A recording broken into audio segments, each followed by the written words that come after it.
Mixie jar తీసుకొని దాన్ని mixie పట్టుకోవాలండి. బియ్యాన్ని తీసుకున్నాను, అందుకు 6 గ్లాసులు వాటర్ పోసేసుకోవాలండి. అందులో కొంచెం సాల్ట్ వేసేసుకోవాలి. జీలకర్ర వేయాలి.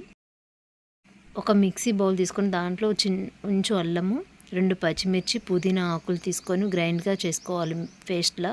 గ్రైండ్ చేసుకున్న పచ్చిమిర్చిని దీంట్లో వేసేసుకోవాలి. తర్వాత దాంట్లో కొంచెం పసుపు వేయాలి. మనం గ్రైండ్ చేసి పెట్టుకున్న బియ్యం, సగ్గు బియ్యము మొత్తాన్ని దాంట్లో వేసేసేసుకొని గడ్డలు లేకుండా మొత్తాన్ని కలియబెట్టేసుకోవాలి. గ్యాస్ ఆఫ్ చేసేసి దానిపైన మూత పెట్టేసుకోవాలండి. వేడి చల్లారిపోయాక మూత తీసేయాలి.